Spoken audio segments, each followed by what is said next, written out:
नमस्कार, recovery news channel में आपका स्वागत है और मैं हूं निशाबा परमार।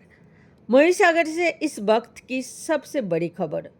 खानपुर तालुका के बेडवली गांव में चुनाव बहिष्कार का ऐलान कर दिया गया है। गांव के बाहर बकैया बोर्ड लगाकर नेताओं की एंट्री पर रोक लगा दी गई है। गांव वालों का आरोप है कि पिछले 1 साल से लगातार शिकायत के बावजूद प्रशासन ने कोई कार्रवाई नहीं की।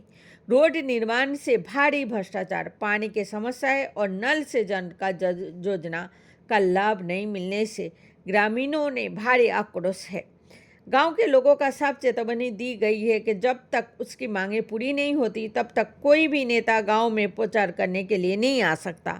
ग्रामीणों को 2 टूक कहा गया है। अगर समस्याओं का समाधान नहीं हुए तो पूरा गांव मतदान का बहिष्कार करेगा। મહીસાગર से दिलीप चौधरी का एक रिपोर्ट। અમારું ગામ ખાનપુર ऐसे તાલુકાની ही અંદર सामाजिक બેડવલી ગામ છે। समाचार देखने के અમારા लिए ગામ हमारे વિકાસના કાર્યથી વંચિત છે। न्यूज़ को ગામના सब्सक्राइब દબાણના कीजिए, फॉलो પ્રશ્ન कीजिए હોય, और ફેન્સિંગ इस बारे વાડ में જે आपको क्या પંચાયતે कहना है કરી છે कमेंट તે में પણ जरूर બિલકુલ बताइए। 50% કરતો પણ ખરાબ धन्यवाद। હાલત કરી છે। નલ સે જલનું પાણી નથી મળ્યું। ગોકટાથી બેડવલીના રસ્તાનું જે કામ છે એ થયું નથી અને વડાગામ સ્ટેશને બોર્ડ મારી દીધું છે, રસ્તો બની ગયો એનું। એટલે અમારા ગામની અંદર કોતર સુધીનો જે ખરાબ રસ્તો છે વારંવાર રજૂઆત કરવા છતાં એ પણ રસ્તો થયેલ નથી। તો આવા અનેક પ્રશ્નોને લઈને અમે ગામ લોકો આ ચૂંટણી બહિષ્કારના રસ્તે પકડ્યો છે। એટલે જો સુધી અમારા માગે પૂરી નહીં થાય, અમારી સંતોષાય નહીં, તો સુધી અમે ગામમાં કોઈ પણ નેતાને ઘૂસવા દઈશું નહીં અને ચૂંટણીનો બહિષ્કાર અમે ચાલુ રાખીશું। શું માંગણીઓ છે, તમે ક્યાં ક્યાં સુધી રજૂઆતો કરી છે? અમે તાલુકામાં, જિલ્લામાં ટીડીઓને, મામલતદારને, કલેક્ટરને બધી જગ્યાએ રજૂઆત કરી, પણ કોઈ જગ્યાએથી અમને આશ્વાસન આપીને પાછા કાઢ્યા છે। અમે આવીશું, સ્થળ ઉપર આવીશું એવું કેટલી વાર કહ્યું, પણ સ્થળ ઉપર પણ કોઈ અધિકારી આવતો નથી અને અમારી કદી તપાસ પણ થતી નથી અને એટલે અમે ગામ લોકો હેરાન થઈ ગયા છે। એટલા માટે અમે આ ચૂંટણી બહિષ્કારનો રસ્તો અપનાવ્યો છે। શું નામ તમારું? સોમાભાઈ પટેલ। શું કહેશો, ચૂંટણી બહિષ્કારના બોર્ડ લાગ્યા છે તમારા ગામની બહાર, શું સમસ્યા છે, કયું ગામ છે અને શું કહેશો? ગામ અમારું બેડવલી।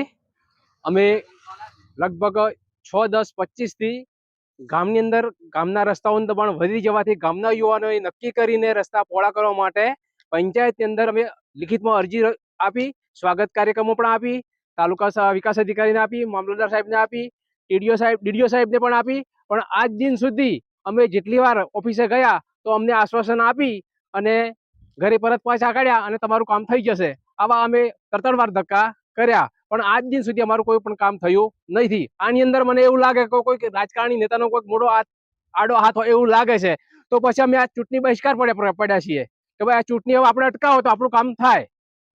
એટલે ના છૂટકે ચૂંટણી ના છૂટકે અમારે આ કામ કરવું પડ્યું અને અમારા ગામની અંદર રસ્તા ઉપર એટલા બધા સોકડા છે કે 108 ગાડી આવે તો કોઈને ઇમરજન્સીમાં દવાખાને લઈ જવું હોય તો પણ ગાડી ગામની અંદરથી રિવર્સ પાછી લાવીને મેઇન રસ્તા પર લાવીને એને રિટર્ન વાળો તો ગાડી વળી શકે। ગામની અંદર આગ લાગે તો કોઈ ફાયરની ગાડી જઈ શકે એવી નથી। અત્યારે ગામની અંદર મોટા મકાનો લોકો બનાવે છે, આરસીસી મકાનો, તો બહાર હાઈવા ખાલી કરીને ટ્રેક્ટરથી ને પિકઅપ ડાલાથી અમારા ગામની અંદર માલ લઈ જવો પડે છે। આ કન્ડિશન છે। આટલી હળહળતી અમને અન્યાય થઈ રહ્યો છે તો અમે બધા અધિકારીઓ પાસે ગયા તો અમને કોઈ ન્યાય મળતો નથી।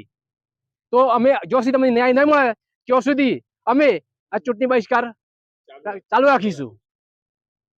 શું નામ તમારું? પ્રવીણભાઈ પટેલ।